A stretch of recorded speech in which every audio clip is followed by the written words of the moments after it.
should this person be killed by the police? Oh, well, that's not a whole lot to go off of.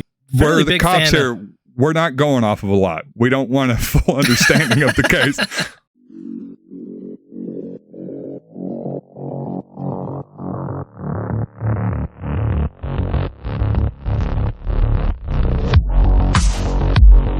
I guess they're just not so smart.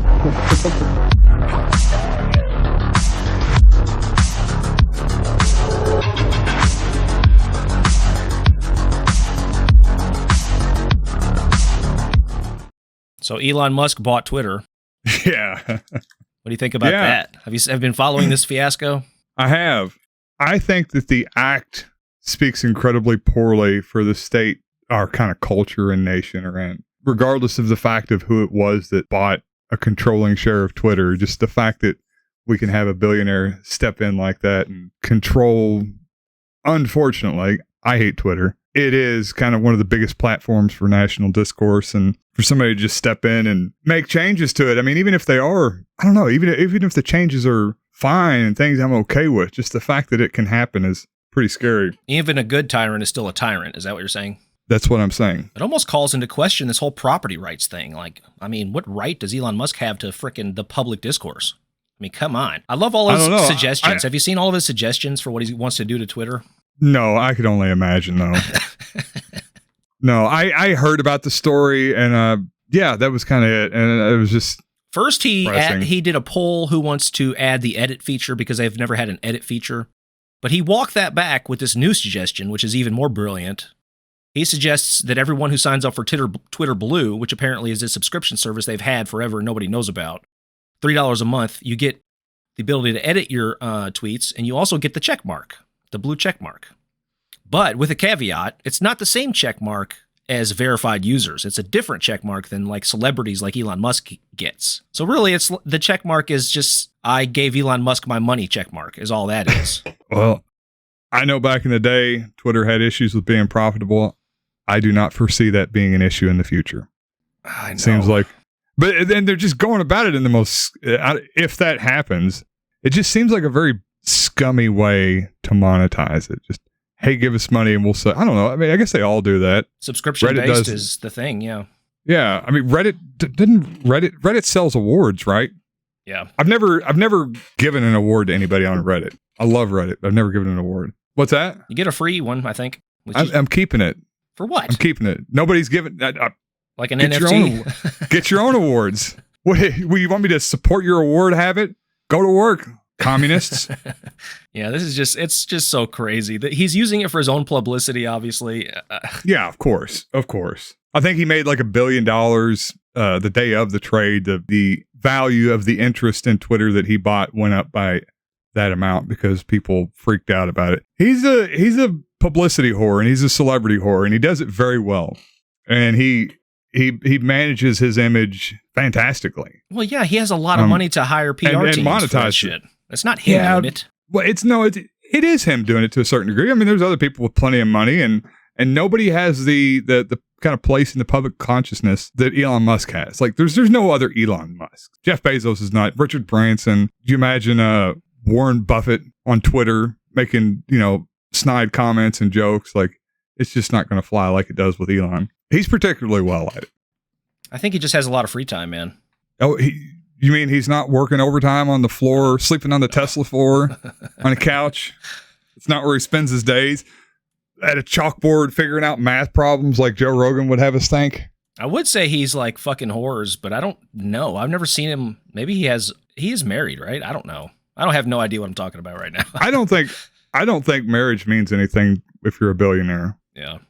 It's like marriage with, I think very literally like marriage with medieval royalty. Jeff Bezos seems pretty open about his womanizing, but Elon Musk doesn't really present that. So maybe he's not that way. I don't know. Yeah. I don't know. People are attracted to him. Yeah. Who wouldn't be? He's incredible. I'm attracted to him. Simultaneous with Give me a shot. With the Twitter thing was his Gigafactory launch. He put this graphic out on Twitter of the Gigafactory stood sideways. Like it's flat, but it's flat like a big building, like a big warehouse, basically. It's humongous. But he stood it up on its side and compared it to all the other buildings. He was saying if it was tall, it'd be way taller than any building in the world. It's humongous. Like I said, but he put it on its... He put it on his side, and it looks like a huge penis. Like, I don't know if he did it intentionally, or knowing him, he probably did. I imagine so, yeah. It's a competition, man. That's not meant for me and you. That's meant for the other billionaires. You know, it's just they've got some billionaire competition betwixt one another. They figure out who can go to space the most and who can build the most phallic buildings and rockets, and then they all meet up at Bohemian Grove and have sex with Filipino women. Don't be so hard on yourself. If you just apply yourself and work really hard, one day you too can go to the Bohemian Grove. Go to Bohemian Grove. Have Alex Jones expose me. I just want to be exposed by Alex Jones at some point in time in my life. I want to have him figure out my misdeeds and how I'm controlling the Clintons. Let's get into the show here, ladies and gentlemen. This is actually episode 53 of the Exploding Star Podcast. Welcome back. I'm joined by Tony, as always. Looking swagalicious. Oh, as always. We are here to discuss, first of all, Tim Pool having retired Seargant John Mattingly on his show. He's been making the rounds a little bit. I've seen him a couple other places. But this is one of the officers charged in the killing of Breonna Taylor up here in Louisville. Yeah, so I kind of run across this week. I generally don't gravitate towards the Tim Pool sphere, but you know, this is a story that happened literally close to home. I'm right up the road from Louisville, and it's just kind of interesting. It combines a lot of, I guess, previous interest of mine, you know, police misdeeds. And I hit it. After the third hit, it flew open, and that's when it hit the fan. As we're coming to the door like comes off the hinges like an explosion. The officers now make a tactical mistake.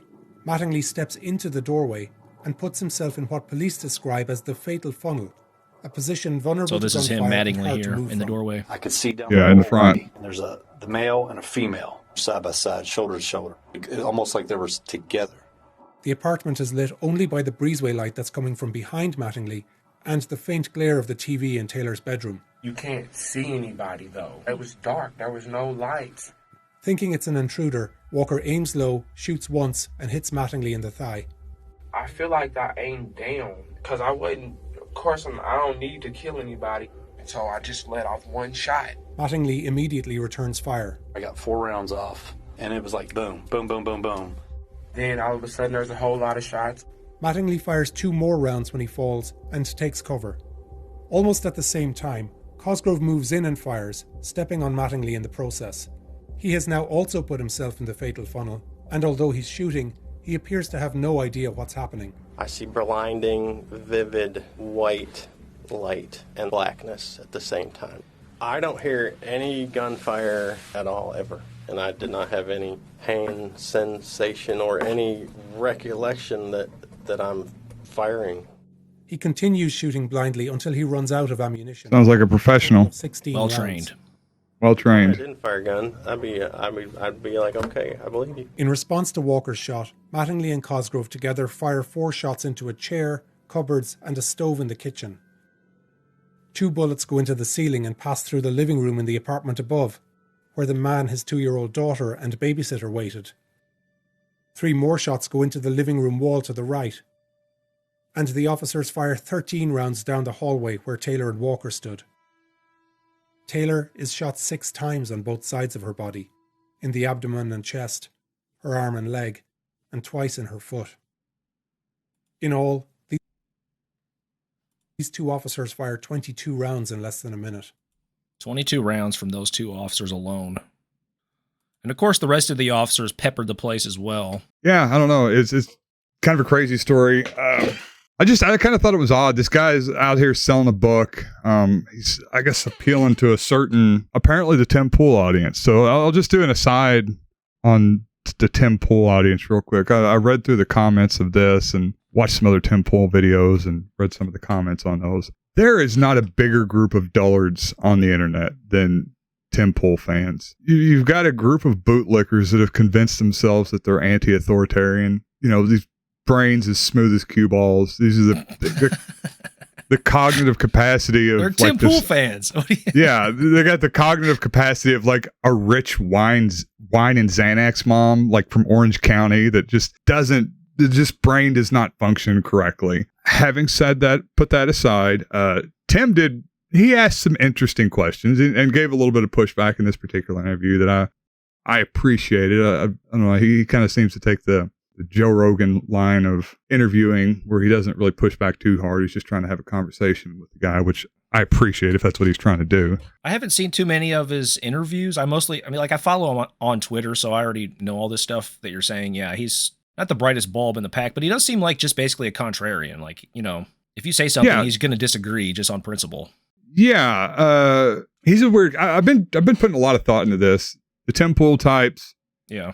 The Rogan types that seem to be nominally left. Like Tim Pool describes himself as a lefty, as a left winger. I think he's for universal health care. I think he would probably be for drug law reform, the same as me. And I think he would probably be for murdering all of the LGBTQ people, probably. I don't think, I'd probably not.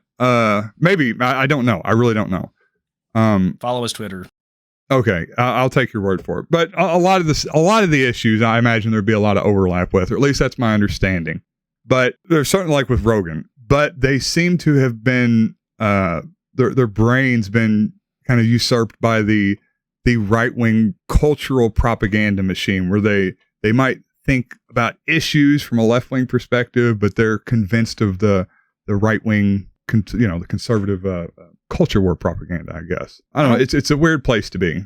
I've never really drawn that distinction. I think you're right about comparing Tim Pool to Rogan. They take the same position on almost every issue.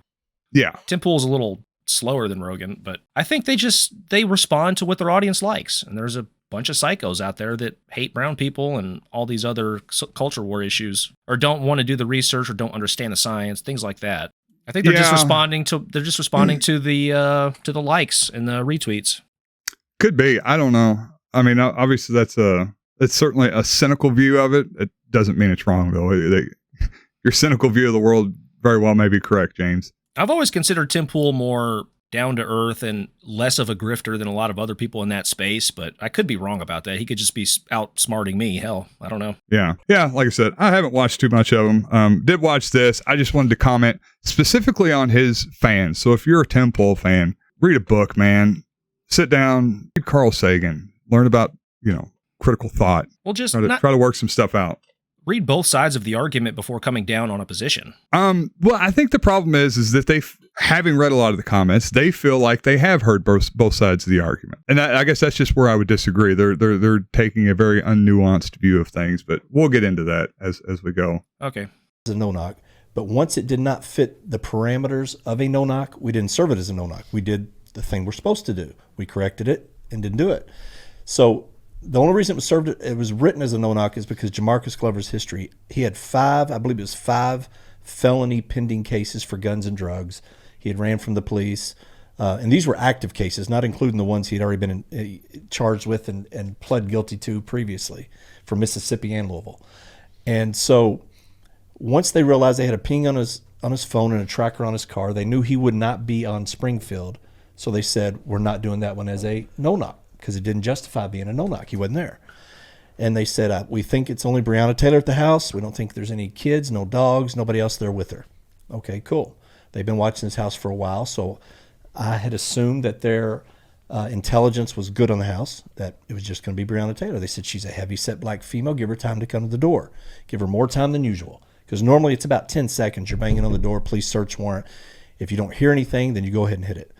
So this one, when we went, we showed up and we gave it 45 seconds to a minute. It was, I think, 6 different cadences of knocking on the door and yelling police search warrant.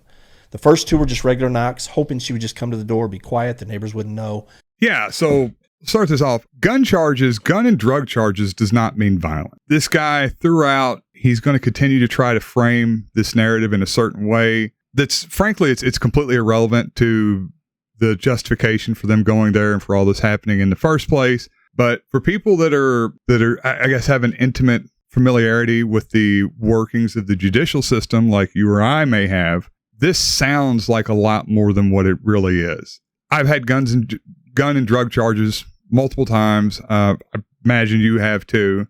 For the number of people that get wrapped up in the judicial system at a certain point in their life, which I've got a number on it here. All right, so just as of 2010, this is according to University of Georgia, there were about 19 million people in the U.S. that have a felony record. it's hard to figure out on misdemeanors. There's about 100 million misdemeanor convictions, or misdemeanor convictions on record. Obviously, those aren't 100 million different people, but 19 million people in the U.S. with a felony record. I don't know what percentage of those do you think would have to do with guns and drugs? 80%. A very, very large percentage.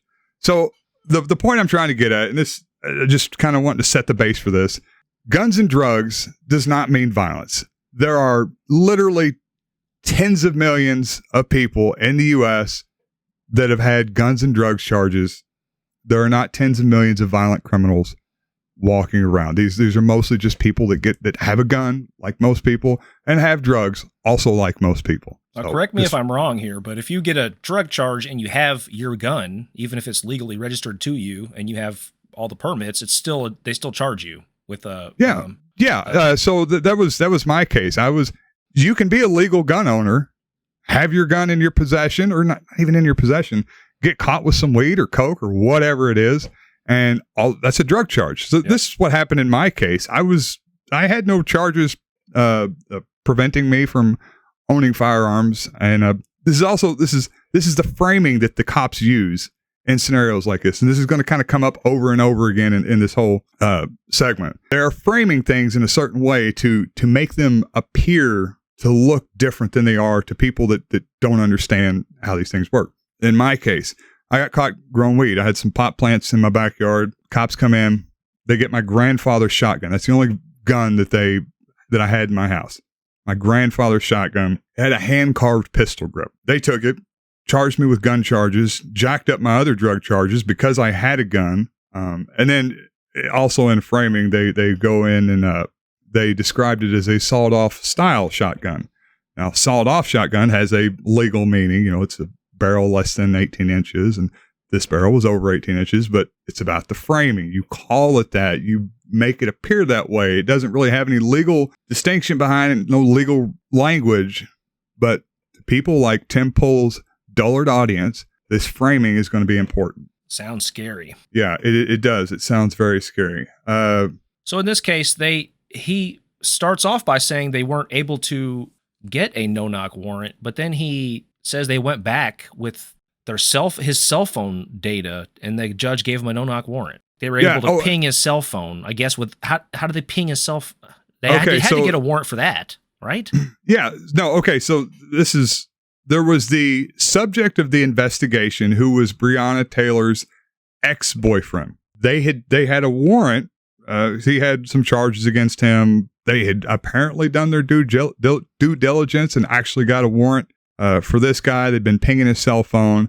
As he says, they were monitoring where this guy was at, and they knew that he was not at Breonna Taylor's residence. This was not his residence. This was another person's residence, an ex-girlfriend's residence. They knew by pinging his cell phone that he was not there, yet they still were able to get a warrant to search this other woman's house. So Kenneth Walker, who is her current boyfriend, was not listed, was not the subject of the investigation. Are you fucking kidding me, dude? No, this is... How is the chief of police not getting fucking hammered over this? How are these guys not in prison? Okay, so the justification for the warrant for Breonna Taylor's apartment was that the cops felt suspicious packages were being delivered there. What do you mean they felt?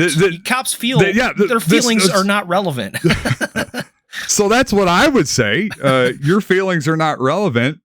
Please provide some evidence. Please provide some justification. About your feelings, buddy. Facts don't care about your feelings, pigs. So the warrant justification. The search warrant included Taylor's residence because it was suspected that Glover, who was the ex-boyfriend, who was not the one that was there that shot at the cops, that was Walker. Glover received packages containing drugs there, might have been keeping narcotics and or proceeds from the sale of narcotics there, and because a car registered to Taylor had been seen parked in front of Glover's house several times. Specifically, the warrant alleges that in January 2020, Glover left Taylor's apartment with an unknown package presumed to contain drugs. No evidence. They just presumed it contained drugs, and took it to a known drug apartment soon afterwards, which means anything, a known drug apartment.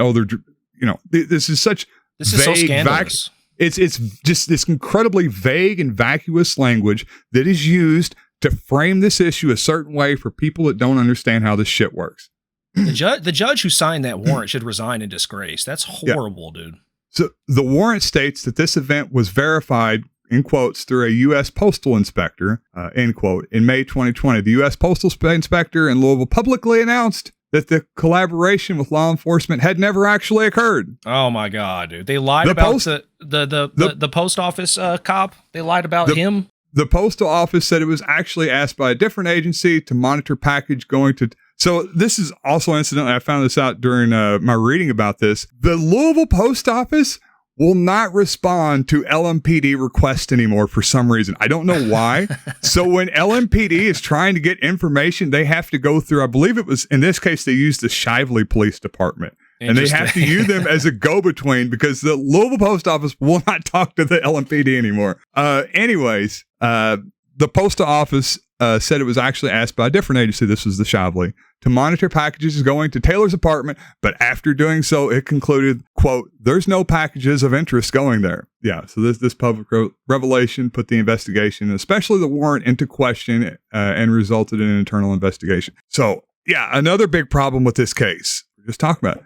They really had no reason to be there. They were there just on their suspicions. This warrant was obtained just on their suspicions. The subject of the investigation was not there. They had no evidence that there were any packages, drugs. There was no, corroboration from the post office saying that there was any misdeeds going on there. They just felt like this is the LMPD. These fuckwit, flat-billed cocksuckers like this guy just felt like we need to go in there, break into these people's house in the middle of the night and look for drugs that we're just guessing are there. The only thing I see relevant in that warrant is the post office cop. And if the judge should have done his due diligence and called the fucking post office to find out if that was the case. Yeah, it really calls into question, what else these judges are issuing warrants for. I mean, everything. They just automatically sign them. They're not doing their job, dude. They're supposed to have evidence. You would think so. You would think so. But I mean, I don't know. Did these cops lie? Or does the judge? That's like, did the cops lie? Oh, are you saying the judge is covering for the cop? Or well, I don't know. I'm saying, did the cops lie and say that they had more evidence than they actually had? I mean, obviously, judges are signing all sorts of. Louisville's a pretty big city. Judges are signing all sorts of warrants all day. Sure. Or is the judge not doing his due diligence, or is the judge issuing warrants based on speculation from the cops? I mean, it's got to be one or the other. Either the judge is issuing warrants that he shouldn't be issuing, or the cops are lying to the judge who's not doing his due diligence to verify the evidence. You just read the warrant, and the warrant said that the cops had spoken to the fucking post office cop, and the post office cop said it was suspicious. And then the post office declined that, said that wasn't true. So obviously the cops lied to the judge, at least in that one instance. To get a warrant, you're supposed to, an officer is supposed to sign an affidavit stating the facts they know from their own observation. They did not know any facts. A fact would have been if they had arrested somebody leaving with a package from that place and they found that there was drugs there. Now you have some evidence to show, but right. It really seems like these. About Kenneth Walker. Yeah. He keeps saying. No, you're good. You're good. First they said nobody knocked and announced. Then he comes back later and goes, yeah, we heard him knocking. We heard him banging. And I thought it was her ex-boyfriend is what he said. So if you thought, but then he said he thought somebody was doing a home invasion. If you thought that, why would you have your girlfriend? They got up, got dressed. He retrieved a gun. Why would you tell your girlfriend, come in the hall with me? I'd imagine if he thought it was her boyfriend. You know what I mean? Like they genuinely thought it was. But if you're that scared for your life that you're willing to shoot, wouldn't you have her call 911? All right, we'll just pause it real quick. This guy's an idiot, dude. Yeah, God. No, sorry. Once again, he said two different things. First, the guy didn't hear us knock and announce. Then he said he did hear a knock. Those are two different things. Knocking and announcing means I heard a banging and I knew that it was the police or somebody now announcing that it was the police. Knocking is I heard a loud noise. So it's this he keeps trying to frame these things. Well, this guy's a liar. This guy's then it goes on to he thought maybe it was Breonna Taylor's ex-boyfriend and they were kind of nervous. And why would he have her go out there? Like when you've got chaotic situations like that, people do weird stuff and it's hard to put yourself in the mind of somebody else. He's very obviously, he's trying to frame this guy who is not even Not even a part of the investigation, wasn't even the person who they were investigating's ex-girlfriend. At least Breonna Taylor had that level of connection. He's like 2 layers removed from the subject of the investigation, and this guy is just set on trying to defame his character, and he might have no character at all. It's not relevant. Doesn't matter. He's trying to do it because he's trying to make these out to be bad people that were justified in being shot at, being killed. Right. Well, so the cop right next to him claims that he couldn't even tell you if he shot his gun or not. His whole body went numb. All he saw was white light. But the guy right next to him has such good recall that he remembers all this shit enough to write a book about it. Yeah. I don't buy that, first of all. Second of all, she's supposed to fucking call 911 while they're unloading clips of fucking bullets into him? How is that going to work? Just to ask you real quick, Did you hear what he James. said? Yeah, no. That she should have called 911. Why didn't she call 911? He should have told her. Yeah, if they thought it was a home invasion, he should have told her to do this. Like they waited just 10 woke seconds. up. They just woke up. I've been in kind of funky situations like this where I've got a girl around, and you try to tell her to do something. Hey, go get in the car. This is going to get crazy. And bitches don't want to listen. I'm going to say that. Bitches don't want to listen when shit's getting rowdy. So I'll set that out there. I know that from personal experience. It may be the same with this guy. I just think the idea of him blaming the victim here for not calling the cops is it's so stupid, dude. And just yeah, I mean, he's got his perspective, how he thinks his audience thinks. Because I imagine he probably wouldn't do this stuff if he heard somebody knocking. His fucking dick would get half hard. And I get to shoot somebody. I'm gonna fucking, honey, don't call the cops. I'm gonna try to shoot him first. I don't know. He's scum. All cops are scum. I don't blame individual cops. I blame the system that spits these people out. Yeah, I blame both. Fair enough. So yeah, she was sleeping before we got there, but Ben Crump's the one that kept pushing this. She was asleep in her bed thing. Sleep over. He came out initially and said, they even had the wrong house. They weren't even supposed to be there. And I'm going, oh my God, we've got the search warrant, but our city refused to put it out. I'm like, just show them the address and name on it. It's all you got to do. You know, this doesn't hurt the investigation one bit. Okay, stop right there. So once again, they did have the wrong house. This was not where the person that they were looking for was at. It happened to be the correct house listed on the search warrant, but the point of saying they had the wrong house, as I would hope he knows, as I would hope most people would understand, is to point out that there was nothing relating to the investigation that they were conducting going on at that home, or at least there was no evidence that there was anything related to that investigation going on at the home. I'm curious whether or not they pinged his phone prior to this no-knock warrant execution, or if, you know what I mean? Did they know he wasn't there for a fact before they busted the door down? That's why they served it as a knock warrant. It was signed as a no-knock that they served as a knock. And that's why it was served as a knock, because they knew he was not there. Normally, they would give 10 seconds. Police open the door. Police open the door. 10 seconds. After 10 seconds, they bust your door in. They were told, hey, there's just a woman here. He was told at their briefing, there's just a woman here, a young black woman, heavy set.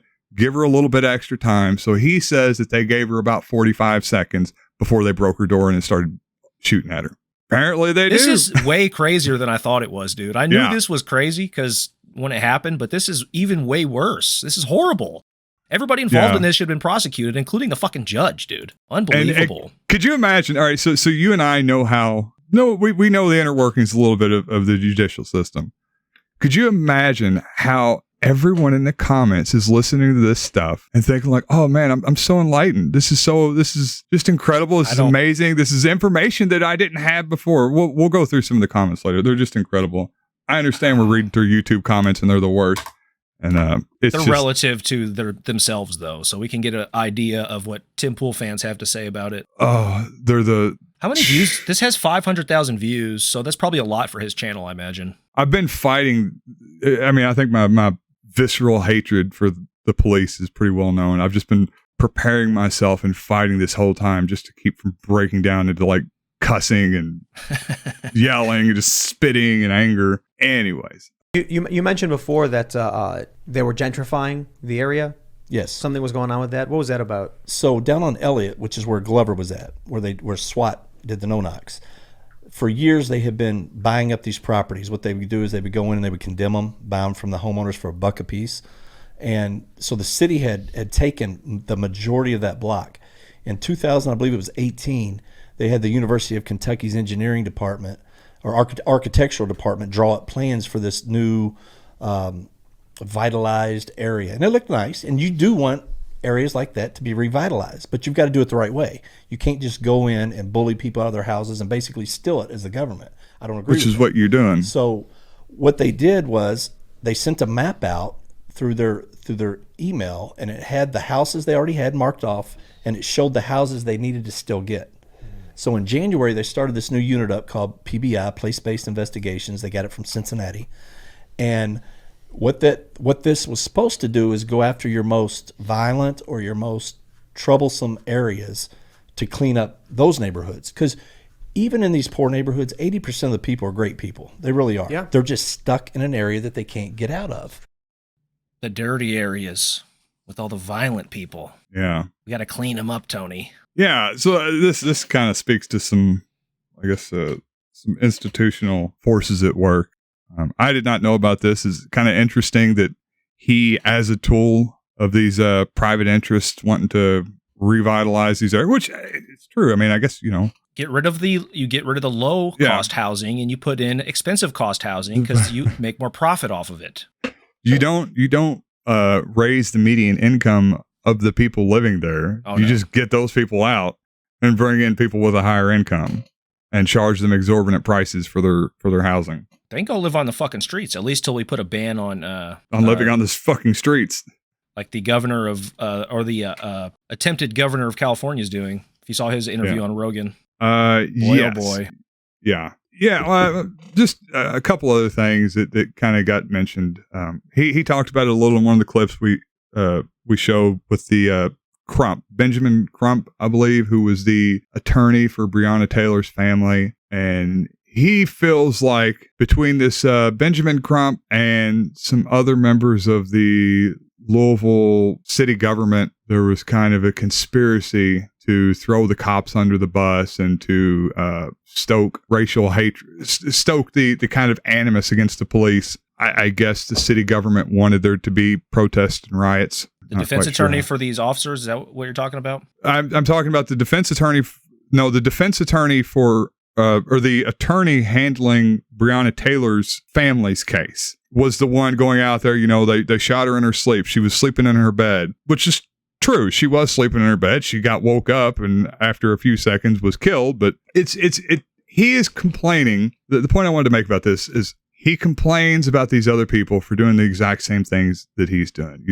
This attorney, I don't know who this attorney is. From what I've read about it, he is kind of a bit of a huckster, a bit of a sleazy attorney. And he's using these cheesy tricks to frame the narrative in such a way that people like the dullards and Tim Pool's comment section that don't know about this stuff, that they're going to buy into his framing. They're gonna read into it more than, I guess, what's there. But this is the point is like this is the exact same thing that the cops are doing in this day. He's getting upset because the tactics that he employed of using certain language and certain phrases to frame completely irrelevant facts is the exact same tactic that the lawyers are using against him and the city council people. But I don't know. I think it's way worse what he's doing because he's full of shit. Yeah. And it doesn't sound like this attorney's doing anything. I mean, he's just trying to get public attention on this case, and rightfully so. Yeah, sure.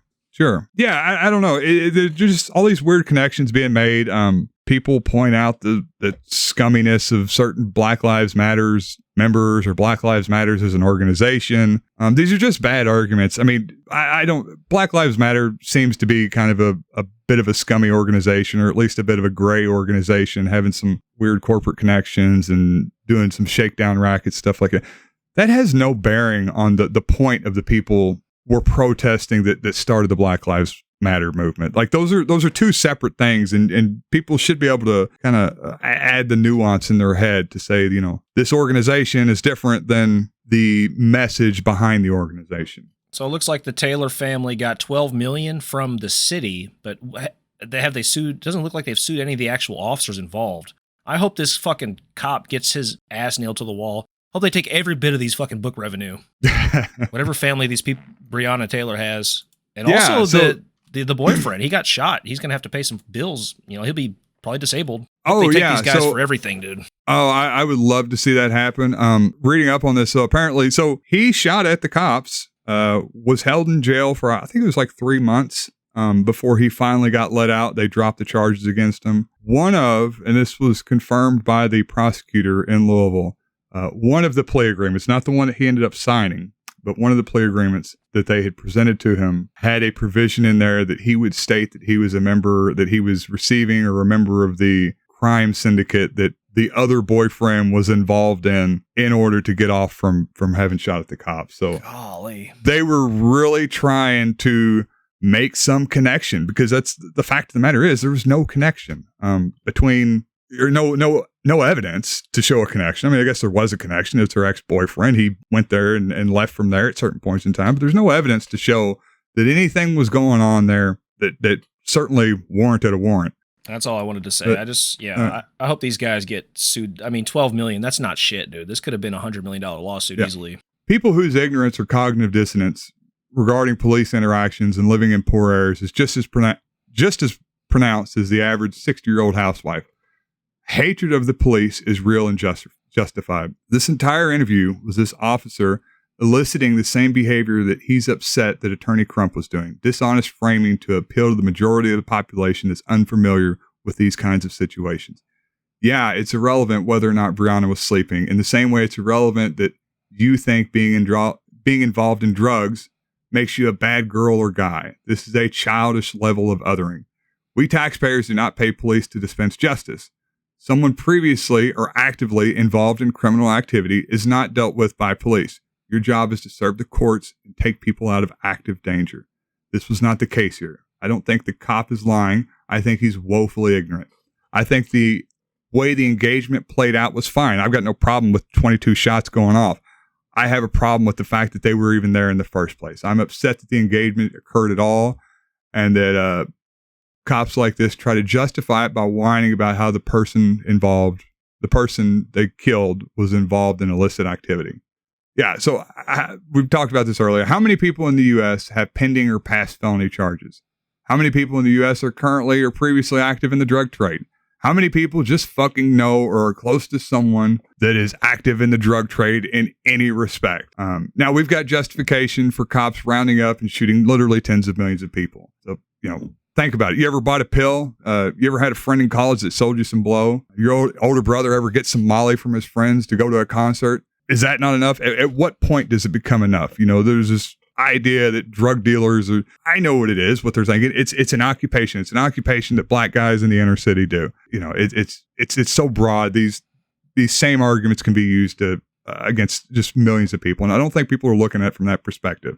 It's what the cops are doing. They're trying to other. Well, and, they're othering very well. They're pretty successful at it. As a right winger, which I am. Yeah. I believe very strongly in the Constitution, Tony. So I believe people have their constitutional right to a fair trial, not to be shot by the police. Yeah. Innocent until proven guilty. Come on, guys. Read the Constitution once in a while. Unless you sold a half quarter of weed, in which case, extrajudicial killing. Firing squad. Immediate. Not even sentenced to it. The cops just come to your house and shoot you. So this is how angry I got. I actually made a YouTube comment earlier. I do this too, usually, on these videos that I get into. Yeah. Okay, so here's Caleb Charles, this fucking dunce. The city refusing to reveal the search warrant in an already tense situation just to milk the hate and hurt for political gain is just pure evil. So this is what I was talking about earlier. This idea that the police, the city originally didn't want to release the details of the warrant. Yeah, I think it's pretty, to me, it seems pretty apparent that they didn't want to release it because it was on very shaky grounds. But they didn't want to give the civil rights lawyers a head start on the case.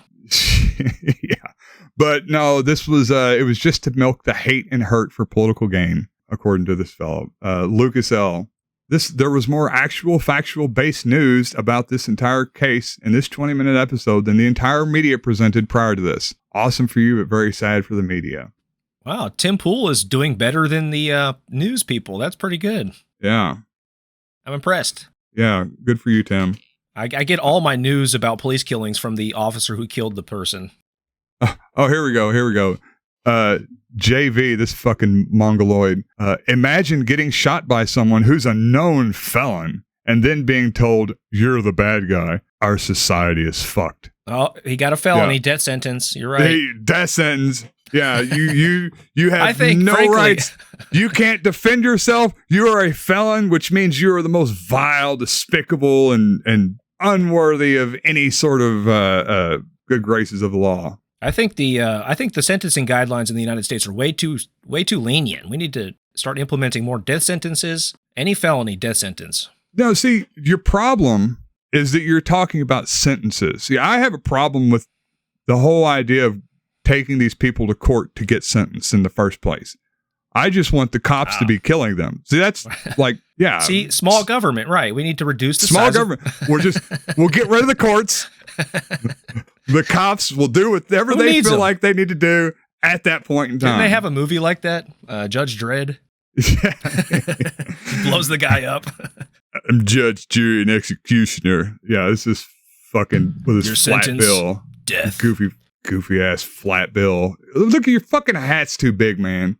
That hat is too big for your head. Who are you talking about? Are you talking about Judge Dredd? No, I'm talking about the cop. Look at his go back up. Look at his hat. Oh yeah, that's like a throwback. It's like an 80s throwback that we wore like in the early 2000s. Yeah. Oh, the elephant in the room is that boyfriend used her as a human shield. He was very aware of the situation. See, I don't even know where these guys getting that at. You know, that's a troll, right? I don't think so, because this is very in line with a lot of the other language being used in this. And I think this was also in line with what the cop was trying to put forward. You know, why would you do that? Why would you have your girlfriend go out there? Why would you have her go in front of, you know, how little do you have to understand how the law works? How little do you have to know to not understand that the cops that's not their job. They're not supposed to be killing people. They're supposed to be, you know, the courts determine if you're guilty. You can't just, I don't know. It's flabbergasting. Yeah. And also just, I don't know if these people have ever been in like a stressful situation where, you know, you're in actual danger and weird shit's going on around you. You know, they think that they can just sit there in their fucking mom's basement and figure out what they would do with their imaginary girlfriend if the cops ever broke in and found their child porn, which all Tim Pool fans have. But, you know, they're trying to figure out, make assumptions based on who was standing where and, well, she went into the hallway or she did this or he did that. And, you know, anybody that's been in a stressful situation like that knows shit gets weird. People do things that don't make sense. You're not really thinking, you know, you're just reaction and it's adrenaline. So you can't make any assumptions based on where she walked or if they called the police or when they called the police, anything like that. No, definitely not. Even the fucking cops with all the training still don't even know what happened. Exactly. The cop didn't even know what happened, what was going on. He couldn't tell you what he was fucking doing. But he can tell you one thing. He definitely announced. By God, he announced. He definitely did that. Didn't do anything wrong. Yeah. The cop that he's interviewing, he actually says, you know, some people, because it was 12 days before he gave a statement. He tries to explain that apparently that's normal if there's an altercation, which there's some sense to that. I get that to a certain degree. But that he wished he'd given his right away, because some guys, they start remembering things that they think are true after several days. Luckily, he remembered exactly what was true after several days. And, you know, my initial thought was, yeah, the guys that make up stuff that they remember probably think that that's the truth too. So, you know, it's kind of impossible to tell. You have a story that you come up with that 12 days later. No, you talk to your lawyer and you say what he tells you to say. Yeah, and that's just assuming that he even gave a truthful statement and didn't just talk to a lawyer, and which I'm certain he did, the police chief or whoever, and they crafted a statement for him to give. But having said all that, I just went and got myself an amazing Zevia, who I would love to have sponsor me because I could drink these things all day. All right, ladies and gentlemen, if you are interested in nootropics, check out my website, MetamaxPerformance.com. We are getting ready to launch our spring sale. Will be any day now. Check it out, see what we have going on discount-wise. Get all your nootropic compounds there. If you don't mind, support the show, MetamaxPerformance.com. ShireHempFarms.com, your #1 source for CBD and Delta-8 products. Come check us out. We are running a sale on the 1 mil vape carts. $15. $15. Can you believe that? That's so cheap, Tony. I know, isn't it? You should go check it out. Please do so. There will be voting in Kentucky about Delta 8 being illegal, so I may stop selling them soon. Or I may not. I don't care. Check it out. ShowerHempFarms.com.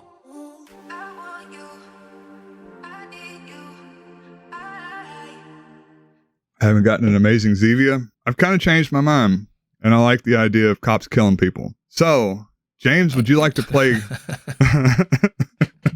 That was quick. One little sip of Zevia. That's what happens.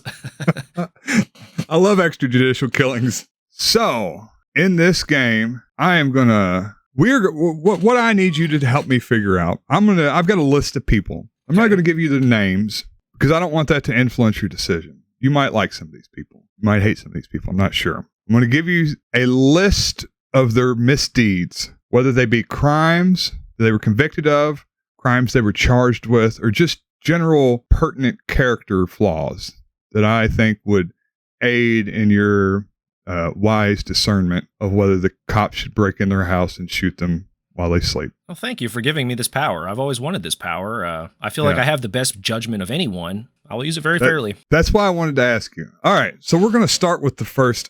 Just getting sick thinking about these criminals. The fact that they're still alive for the most part. All right, this first guy is a notorious racist and anti-Semite. Oh, jeez. He fled Canada and lived on the lam after an altercation that could have potentially injured someone. Noted alcoholic. I can smell the whiskey on this ne'er-do-well's breath right now. And advocated for rape and was abusive towards his wife. So, James, should the cops kill this person without a trial? Sounds like an awful person. Much worse than Breonna Taylor, I would say. Well, but I don't know. I'm pretty lenient on anti-Semitism and racism, but when it comes to beating women, I have a problem with that. I have a big problem with that. Take them out of their misery. Bust the door down, shoot them right in the head. First offense. Trick question, James. This was Mel Gibson. You just had Mel Gibson killed. So Mel Gibson notoriously said some really racist anti-Semitic stuff. Back in the 80s, apparently he had a DUI in Canada and ran away to Australia to live on a farm for like a couple years. Noted alcoholic, and once famously said on the phone with his girlfriend or wife, "I hope you get raped by a gang of N-words." Jeez. And also apparently hit her a couple times. She's all right. Just had a couple bruises. Anyways, okay. There's the first one. Mel Gibson. Calm yourself. Mel Gibson. Calm down, buddy. Don't let him show up at your place. We see what's really going on after all that playing Jesus and stuff. Yeah. All right. This one. We got another one. Man was a dirty drug user. Had a interest, we'll say, in marijuana and cocaine. One would assume he knew where he was getting the cocaine, so I think it's safe to say that he associated with a drug dealer. This person would go on to actually form a friendship with a convicted terrorist. Allahu Akbar indeed. What a disgusting, vile human. Also was an outspoken ally of the BLM movement. Likely, he just wanted to get away with his own crimes. So, James, should this person be killed by the police? Oh, well, that's not a whole lot to go off of. You know, I'm a big fan of drugs, and we're the cops here. We're not going off of a lot. We don't want a full understanding of the case. Shoot from the hip, buddy. I say go in, but just wound him. Don't go for the kill. Shoot him in the leg, man. Come on. All right. The Secret Service are on their way. That was Obama. We were talking about. So they are coming to your house. You just advocated that. Yeah. So Obama famously said that he had tried marijuana and cocaine, that he had a proclivity for them at a certain point in time, which, haven't we all? He would go on to form a friendship with, this is the big thing the Republicans went on about, Bill Ayers, who was a member of the Weather Underground and was convicted of terrorist activities for, I think he blew up some mining equipment, oil drilling equipment, something like that back in the 70s. Yeah. Well, he was also in the same sorority as like George Bush. And Yeah. All right. We'll move on to another one. This person is particularly unnerving to me, I'll say. This person has spent years routinely committing assault against elders. Ah, jeez. This person participated also for years in a felonious criminal drug enterprise. There is a photo of this person hugging a man charged under the RICO Act. James, tell me about this person. Should the cops shoot them? Well, it's okay to abuse elderly people if they're drug dealers. Only if they're drug dealers. So okay. I'm going to assume that they are.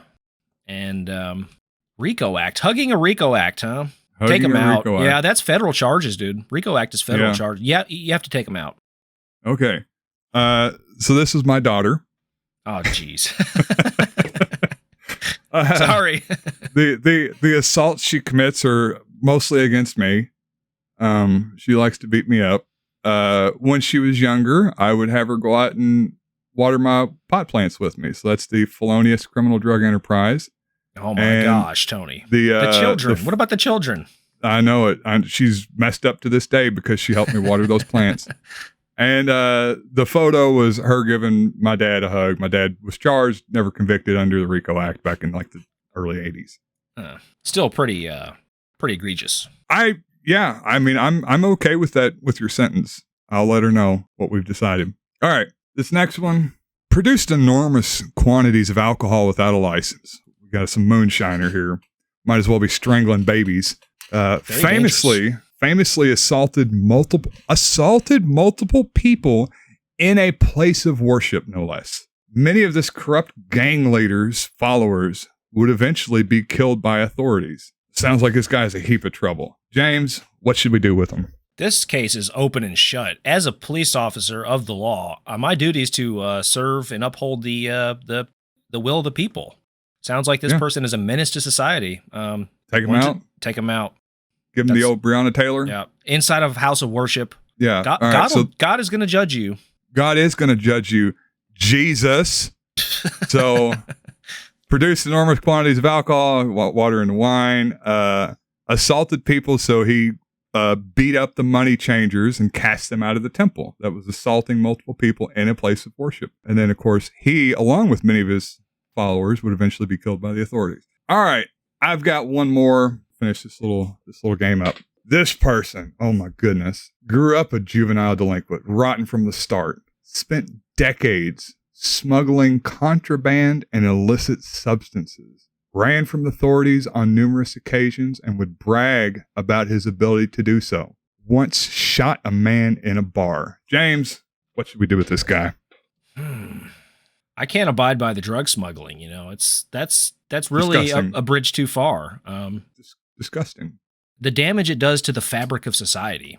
I mean, this person should be extrajudicially killed, obviously, for the good of the people. All right. You heard that, Han Solo. So, yeah, grew up a juvenile delinquent. Obviously, he was a smuggler. He smuggled the Star Wars version of drugs and all sorts of imperial contraband, ran from the authorities and bragged about how he could do the Kessel run in less than 9 parsecs. 12 parsecs. And 12 parsecs, I'm sorry. And, of course, he shot Greedo first. He didn't return fire from Greedo. He shot first. Correct. As God intended. Okay, so that's it. So we've taken care of a bunch of scallywags. Well, it's a good thing the police just don't go around killing people.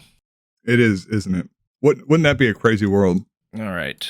So, Tony, I'm going to quiz you for a minute here. I wanted to see your knowledge when it comes to celebrities. Let me see if I can find the lead for this. I'm not going to give you a lot of information, but I'll give you a little bit. Well, because you should know. You should be following this stuff. I am very well known for pretending like I don't follow this stuff. Oh, okay. So you might have me. We'll see. This game is Tony's.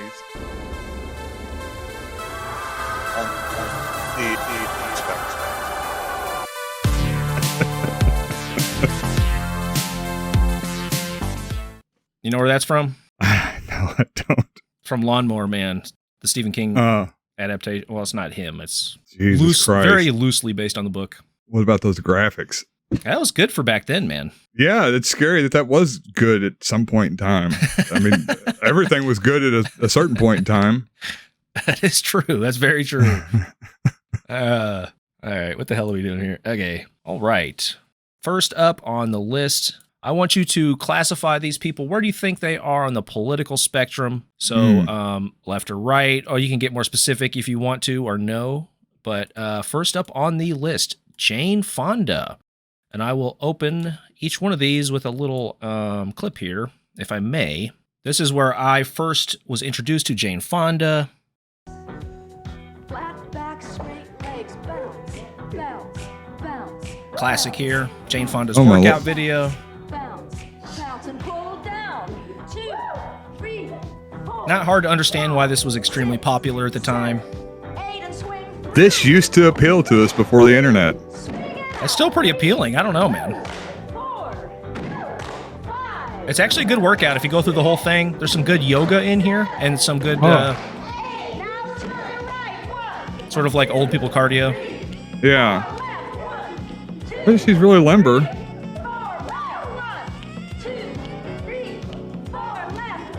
What's weird is how human posteriors have evolved to get larger over time. Because this must be the early 90s. I'm going to say mid-late 80s. I'm going to say mid-80s. Yeah. Leg warmers. I don't think leg warmers were a thing in the 90s. Early 90s, maybe. You could be right, though. I don't know. She's in good fucking shape. Good. Look at her back, dude. Yeah. Do it, baby. Yeah, she's got some definition. 5, 6, 7, 8. Walk your hands back. Bend your knees.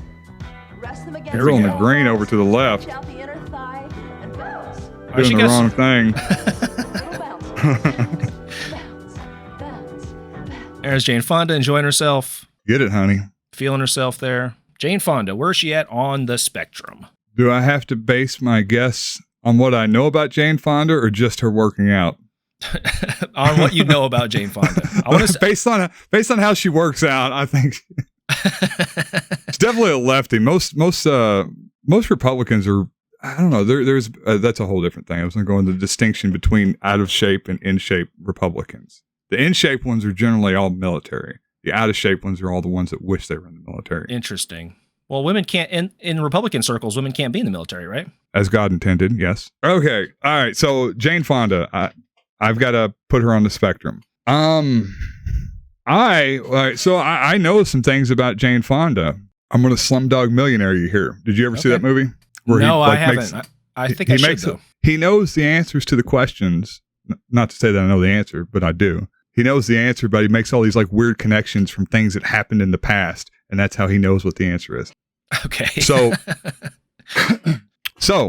we live near I live near Fort Knox. Fort Knox is a military base. There's a lot of ex-military around here. In Radcliffe, there is a movie theater. The movie theater is run by a man who is ex-military. There was a Jane Fonda movie that come out 2006, 2005. She had not put out a movie in a long time. Apparently, she'd been too busy doing workout videos. This movie theater made national headlines for not wanting to show her movie because of some stuff Jane Fonda had done back in the day that put her career on hold and upset a bunch of people, particularly military people, where she had posed with North Vietnamese during the Vietnamese War. So I think that there are people like our astute Radcliffe cinema owner that would probably classify her as a commie. I would not. I would probably classify her as like a Clintonite Democrat, maybe Jill Steinish Green Party type. I can't imagine her actually being a commie, but I could be wrong. Tell me, is she a commie? She earned the nickname Hanoi Jane for the stunt you're talking about, where she traveled to North Vietnam, who were being bombed by the Americans for voting the wrong way in a fair election. Yeah, this particular video was a UNICEF fundraiser. She re-uploaded this. It looks like it's been remastered a little bit too, this workout video. But yeah, does like liberal activist work. But I think, if the revolution started tomorrow, she'd be up there with a hammer and sickle. She's a commie at heart. She'd be out there with the glorious finger of our comrade Stalin right here. Indeed. You got that one totally correct. First one, so a little easy. All But, right. Yeah, it was easy. Strange connection to that factoid, though, I have to say. I swear Radcliffe to God. Cinema made refused to show her movie, huh? The marquee outside Showtime Cinemas in Radcliffe says, no Jane Fonda movies. No Jane Fonda movie in this theater. This was the film Monster-in-Law from 2005 because of the activist role the actress took during the Vietnam War. What did she do wrong? These people don't understand history, man. Whatever, even if you don't like communism, whatever you think about it. I mean, supporting people being brutalized, even if it's your country doing it. I mean, she was not supporting the troops, James. You know that. I know that. And Jane Fonda knows that. Oh, Lord almighty. All their right. Their feelings were hurt. Here we go.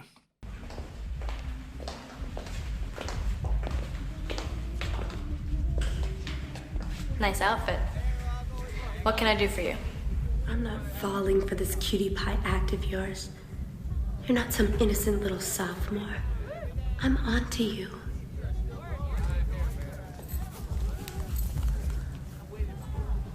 All this voodoo stuff, I'm gonna tell everyone that you're some kind of a witch. I am? That's ridiculous. I'll get you, my pretty. And your little dog, too. You really are a witch. And I'm gonna tell everyone. Wait, Katie, come back, you can't! Come back! You who lives to impress, change back into your poodle pest.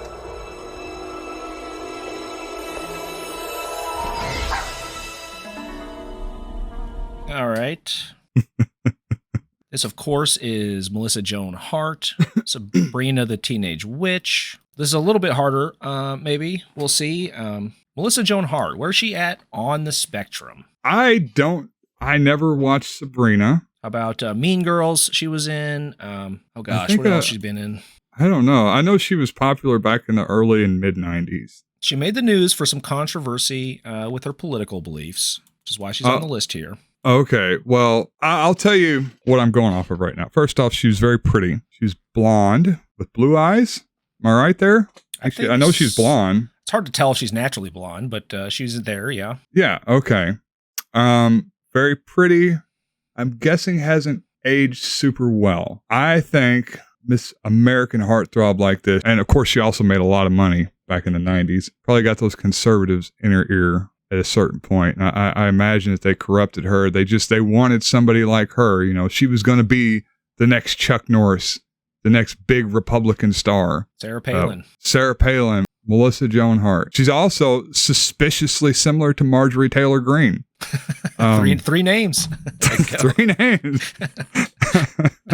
So, I mean, not saying anything, I'm just saying, and also made controversy in the news. Obviously, the liberals own the media, so any controversy would have to be because of a conservative statement she made. Facts. All right, I'm going to say she is a Republican. Well, you're kind of close.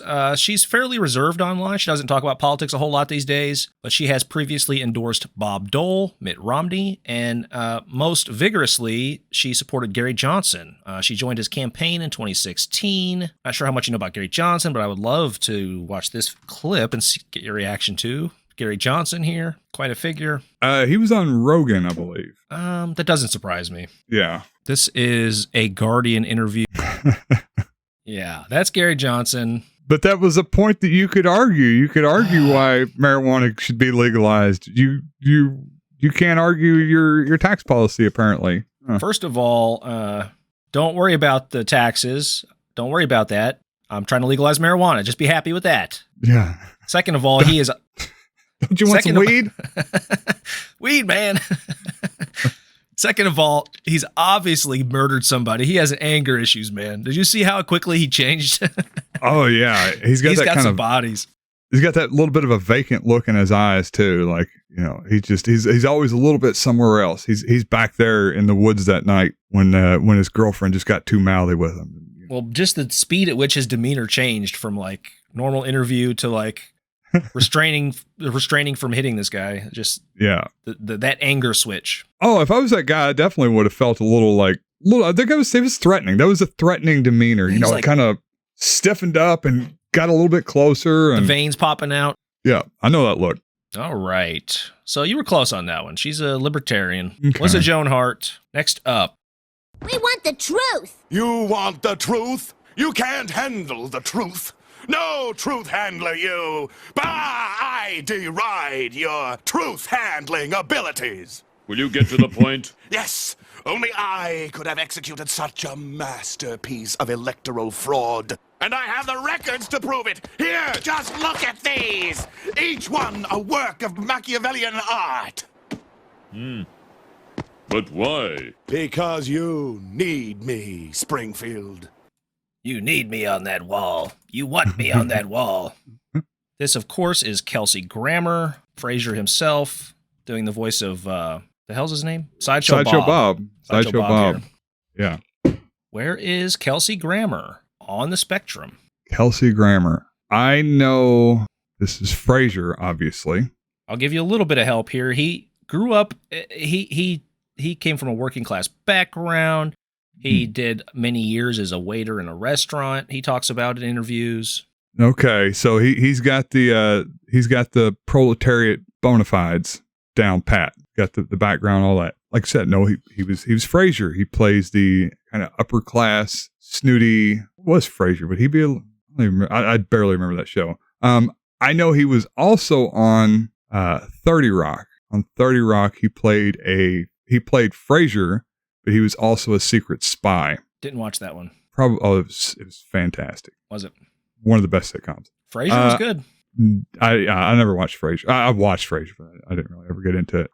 I don't know why, but I feel like he said some crazy right-wing shit at a certain point that the liberal-controlled media called him out on as if he were some type of bad person for not wanting to pay taxes or something like that, or wanting to have lower taxes. But I feel like he just played Frasier too well. Like he's basically, he was channeling Mitch McConnell or Lindsey Graham, something like that. Just old rich white guy living in a beautiful apartment. So yeah, I'm going to go with maybe not Republican, because I don't feel like he would want to define himself that narrowly and associate himself with, the likes of Melissa Joan Hart / Marjorie Taylor Greene. But yeah, right winger. Probably right wing on social issues too, which is kind of odd, I think, in this day and age to be really right wing on social issues. Well, Frasier was a gay lead. He played a gay lead all the way back then. Was he gay? Frasier, yes. I didn't know that. Huh. But yes, of course, you're right. You have a memory that didn't fail you. You must have seen an interview with him at some point, because you are correct. He is a right winger, sort of. You know how these actors are. They don't really understand politics that well, but there's this thing where when working class people make it, they feel like anybody can make it. It wasn't luck, it was hard work, right? Yeah. Seems like what happened with Frasier here. Yeah, poor guy. I don't know actually what it is. What would be the first thing you would do, though, as a what could you do in the political world that we live in? I think you got to figure out how to make something happen. That's all. Oh. And you either choose there you go. manipulation or you choose Didn't the think truth. of that. I mean, I would try to choose the truth. And, unfortunately, the truth doesn't sell things very well. I mean, honestly, Democrats and Republicans aren't that far apart in terms of what their real vision is. We want good things for everybody. We want prosperity and nice things to happen. And actually, we want to be responsible for it ourselves. I don't think everybody wants the government to take care of every problem they have. I don't believe that. But that's the story we're selling right now. That's what we're fighting in. That's the language of it. I think Thomas Jefferson was the guy that talked about every time government gets bigger, individual rights get smaller, and I really don't think people want that. But so that's really his thing here. This statement he makes is why I wanted to play this clip. This is a very common sort of misunderstanding or just sort of contradiction in conservative thought. He's talking about he believes that people don't want governments to help them. And he's using this to justify his conservative beliefs, which doesn't actually make sense when you think about it, because that's what Marxists think. Marxists think that people want to do meaningful, productive work and have fulfilling jobs and help produce for society. It's conservatives who think people are fucking freeloaders and you have to crack the whip to get them to work. Yeah, it's just it's this conservative narrative. I don't think there's anything inherently wrong with what he said. The people don't want government to help them. I think that's true for the most part. You know, people want to have a sense of that they're doing things on their own. But it's once you put it in the context of a particular narrative that you kind of see like that. What's the second half of that? So therefore, we shouldn't help out single mothers, like those. You know what I mean? Or that is the context of the conversation, that's just all you or I are talking about, is that we should just have the government take care of everything for everybody. And that's of course, that's not the conversation. Like it's literally kind of like a last resort thing, or maybe not last resort, but certainly not first resort. You know, I would like for corporations to pay people well enough to where, to be benevolent and equitably distribute the wealth that they produce, and for there not to be any need for government to step in and take taxes out to help pay for the people that they employ. But it's just an unfortunate fact of the situation that we have to. Well, I'm sure all the elderly and disabled people would love to be productive members of society, but they don't have that option. No, they don't have that option. All righty. Yeah, I thought that was. It's very rare that there's such a clear point being made like that. That's just obvious contradiction in ideology. He seems to have the right idea, but he seems to be like a smart guy too. Yeah, but I think it kind of goes like that. He's just been kind of infected by that, like we were talking about with Tim Pool and Rogan. He's just kind of been infected by that right-wing framing of certain issues and the talking points, and he's taken those to heart a bit, maybe a bit too much. Well, he's on TV. Conservatives typically, when they're on TV like this, they'll make a pretty milquetoast sort of argument, but when they're behind closed doors or they're talking with other conservatives, that's when they get radical. Yeah, you know what I mean? I can see that too. Yeah, you are in Hollywood. You can't be too. I think that was one of the things he cried about was he was getting he was losing jobs as being a Republican in Hollywood. Okay, that's what it was. Actually, in this interview, he starts off by complaining about the fact that everybody's out to get him. He's a victim. He's being targeted, and all these type of. I think I remember that. All these conservatives in Hollywood all say the same shit, right?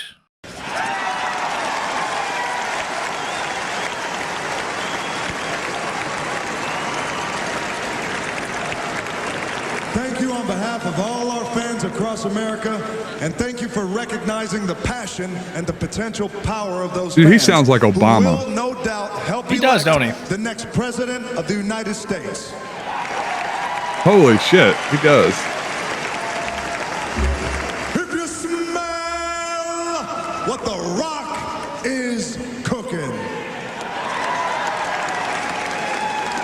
He puts way more gusto into that these days. America's best known former high school wrestling there's like coach, 90-year-old people. This is the RNC. No, you just smell. Yeah, really belt it. Like today, he'll belt it out. He'd be blowing hearing aids, man. Yeah, blow him. This audience.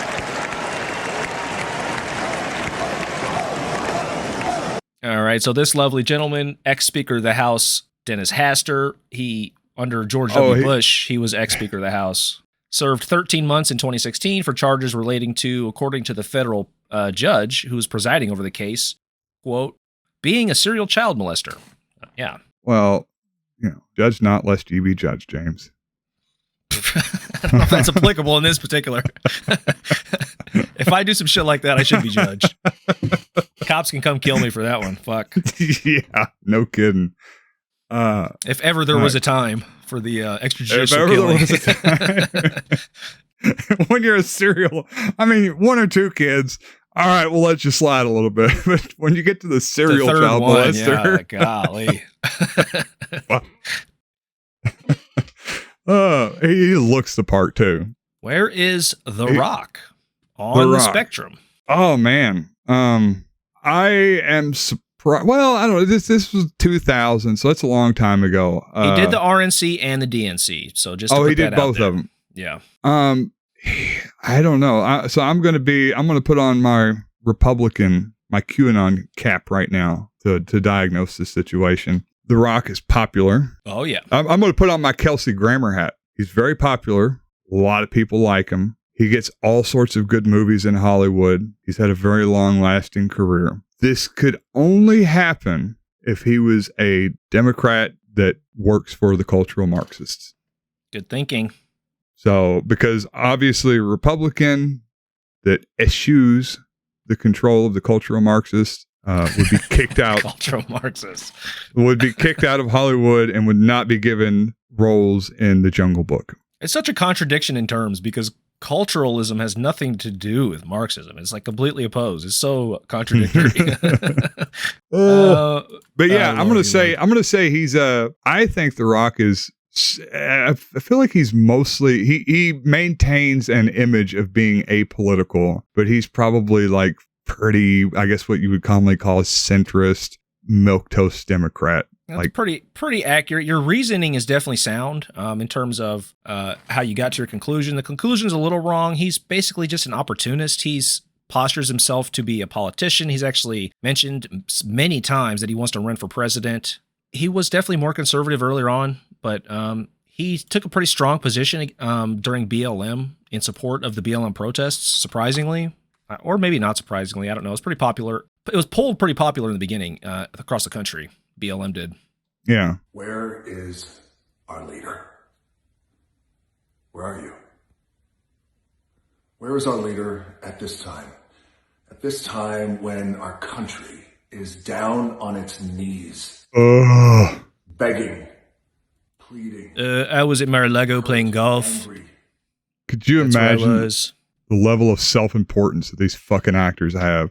Why is his fucking head so pointy? Look how pointy he is. He's like got a cone head going on here. He looks like he's gotten really pale on that too. Like you look at the RNC video you just showed, like he's almost black. And this, he's very white looking. I think this is Instagram though. Instagram filters. Oh, okay, maybe. It has like auto filters and shit. Yeah, he does like a bunch of charity work. He's doesn't really take political positions very often. He did support BLM, but yeah, he's setting himself up to make a run for president, basically, at this point. Yeah, maybe he has abandoned that. He's been doing a lot of movie work, so I don't know. Maybe he's changed his mind, but... I know, Rogan's talked about him potentially running several times. Oh, really? Over the years, yeah, that he would vote for him, because he's got such a good workout ethic, I think. He would be the first U.S. president that has taken gear definitively. Maybe others have. I don't know. Oh, Teddy Roosevelt was definitely. I don't know if they had it back then, but if they did, Teddy Roosevelt would have definitely been taking it. Fuck that Kennedy. You don't think Kennedy was taking it? I think he just wasn't working out with it. I bet you all the modern presidents are on TRT because they're all old as fuck. You know what I mean? But yeah, not juicing. They're not juicing like this. They're not 300 pounds. They don't live that long when they're 300 pounds. Of course, he's half Samoan, so maybe he's just big. Obviously, he's genetically gifted, so. Yeah. All right. One more. Let's do one more. Last one. All right. According to Metro Police, Labeouf was asking the group seen here for a cigarette. When he was denied, officers say he became aggressive.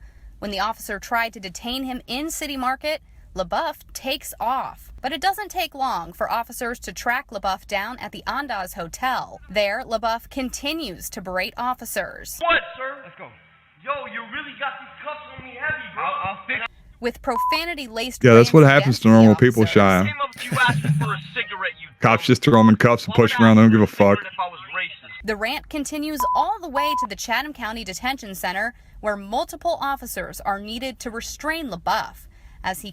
Where they definitely don't take selfies with him. Jesus Christ. First of all, let me point out the fact that any normal person who fucking runs off like this, dude, maybe this had to have been a security guard, not a police, right? Yeah, because that guy just like meanders towards him. Doesn't shoot him. Yeah. I'm sure they know it's Shia LaBeouf, but... And he was drunk. He's already run from the cop. First off, I don't know why they don't have him strapped in the chair in booking. Strapped in a chair with a bag over his head. Oh, yeah. The first time they said fuck you, they would have beat the shit out of him for one. For two, beat the shit out of him. They would have fucked him up for running off like this. They would have chased his ass down if it was anybody else. And as punishment, you get locked in the chair with a bag over your head for 12 hours or so. You know, to teach you a lesson to chill out. You know, you were kind of dangerous. We were afraid you were going to spit at us. You'd been drinking. We didn't want you to hurt yourself. We didn't want you to hurt yourself. Shia LaBeouf. Where is Shia LaBeouf on the spectrum? Shia LaBeouf is my boy. I love Shia LaBeouf. One of my favorite movies that I probably won't watch again, Lawless, which is about a guy who is a moonshiner. And I identify with the illicit substances production trade. I also know that Shia LaBeouf is really artsy, which already points left. He's a little more artsy than other artsy people in his circle. What are you trying to say about conservatives, Tony? That they have no taste. Watch a Shia LaBeouf movie. Well, Shia LaBeouf movies aren't that great. But, I hated Transformers. I didn't like it. Yeah, it wasn't his fault, though. No, Transformers was not the best. But I also know that there was the Radiolab episode called, I think, Fuck Shia LaBeouf. Or that was the premise of it, was that Shia LaBeouf had put on this this big performative thing where he was fighting back against Trump. And it was some self-absorbed actor bullshit where he was taking a stand for the little man. I guess he was espousing some left-wing views at the time. And there was basically a group of Reddit.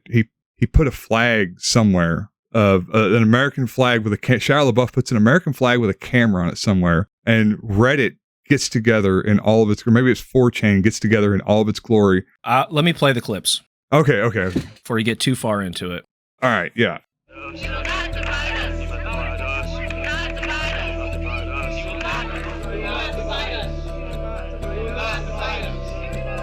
He will not divide us. That's what it was. Bang, bang. Hitler did nothing wrong. This is what he got arrested for. The push. Why did you attack me? Huh. He will not divide us. Though this is how it started, just as a sort of demonstration that he live streamed, and then he spread it to the streaming thing. And of course, Joe Rogan defends the fucking Nazis, so let's play that clip. The 4chan Nazis start trolling him because they're Trumpists. I mean, they have so stuff I support on a good all sorts troll. of different Radiolab removes its Truth Trolls episode from podcast feed. Yeah, this wasn't. I was trying to find the actual. Does it say why? Yeah, they posted a reason why, and this isn't theirs. Hold on a second. Well, what? But it's saying that they removed it, right? That was someone wrote an article. Well, obviously they removed it. Oh, editorial. Radiolab has decided to take down this episode. Some listeners called us out, saying that in telling the capture the flag story in the way that we did, we essentially condone some pretty despicable ideology and behavior. Oh, come on. To all the listeners who felt that way and everyone else, please know that we hear you and that we take these criticisms to heart. I feel awful that the things we said could be interpreted that way. That's on us. It was certainly not our intention, and we apologize. Come on, folks. You guys are missing the humor of this. These aren't despicable people. They are saying things that are ridiculous because it's funny. Like, there's a lot of people. So sure, there was a larger effort by 4chan to find the location of this flag. And what they did, you're right, they finally found it through this coordinated effort, and they said fuck Shia LaBeouf when they found it. Yeah. They found it by tracking the stars at a certain time. They also would see flights flying over and cross-references to, like, okay, they were able to spot, like, okay, this is heading at this trajectory at this time. Where's this at? All right, it must be this flight. And it was amazing how they found it. They had somebody drive around honking the horn of their car while everyone was listening through the live stream. And finally, they got close enough to where they could hear the honking in the live stream. And the guy found it. Fuck Shia LaBeouf. Throws the flag down. I never heard that episode of Radiolab, unfortunately. I guess it was deleted and didn't show up on my feed or whatever. But obviously, the finding the flag and all that stuff is cool. I'm sure that's what the Radiolab episode was about. But yeah, it was. The trolling initially started with these fucking 4chan Nazis, dude. God. Fucking Nazis, bro. Are they Nazis or are they just trolls? Well, they were all fucking white as hell. I don't care. You can't troll about murdering fucking 20 million. You can't... Dude, they murdered fucking socialists, communists, Jews, gypsies, fucking Slavs, all Slavs, including Polish Slavs. What if the joke is really funny though? Oh, dude, Dachau, concentration camp. I've read too much of this shit, dude. I can't deal with it. Okay. Horrific, dude. It's not cool to like, because it starts as a joke and then it, spirals into fucking. I think. Where's Shia LaBeouf on the spectrum? Back to the original question. Okay, Shia LaBeouf. Shia LaBeouf is trying to think of a politician to put him next to. He's very publicly endorsed one politician in his career. Okay, I'm not aware of that. I'm basically the extent of my knowledge about Shia LaBeouf is this incident and watching Lawless twice. I have to check that out. I haven't seen that. Yeah, it's pretty good. I liked it. So he's definitely a lefty. I imagine that he cares a lot more about cultural issues than economic issues. I'm going to put him like a social justice warrior. Oh, who's a real social justice warrior-y person in politics? Coates? Ta-Nehisi Coates. I'm thinking like he's like a jacked AOC. That's what I'm going to say. Jacked AOC. It's not really that concerned with helping out unions. Well, you're on the right side of the spectrum, a little bit off on the materialist analysis there. He openly supported Jeremy Corbyn as the only politician who he supported in his career, who is famously not interested in cultural issues. He's a strict he's a democratic socialist in the true sense of the word. So awesome. He's a smart guy, dude. I like Shia even more now, but it was funny. It was funny what 4chan did to you. I mean, sure. All right. I think it was pretty good, but man, the Nazi stuff I can't condone. Of course, I have to close with the best Shia LaBeouf clip of all time here for the ladies and gentlemen to get them pumped up. And this is the original version of this before it's been memeified. All right, get hype, Tony. Ready? Oh, yeah. Do it! Just do it! Don't let your dreams be dreams. Yesterday, you said tomorrow. So just do it! Make your dreams come true! Just do it! Classic meme. Still good as hell. Dream of success while you're gonna wake up and work hard at it. Nothing is impossible. You should get to the point where anyone else would quit, and you're not gonna stop there. No, what are you waiting for? Do it! Just do it! Yes, you can! Just do it! He's all spitting and shit. Oh, that's so good. If you're tired of starting over, stop giving up. Classic. Gosh. I feel like he's doing Goggins before Goggins was even a thing. Yeah, pre-Gogging. That's all I got, man. That's been the show. All right, cool. You did very well. I think you nailed pretty much all of them except for LaBeouf, and you were close on LaBeouf, so. Well. Very knowledgeable about the celebrities, Tony. Very knowledgeable. I pretend like I'm not, but it fascinates me. I always stop when there's an article about them and then bitch at other people for being enraptured with celebrity culture. Why do you follow that crap? Did you hear what Kanye said? All right. Well, I'll talk to you next week. We will see you later, man. Have a good one. Later. Some people dream success. Don't let your dreams be dreams.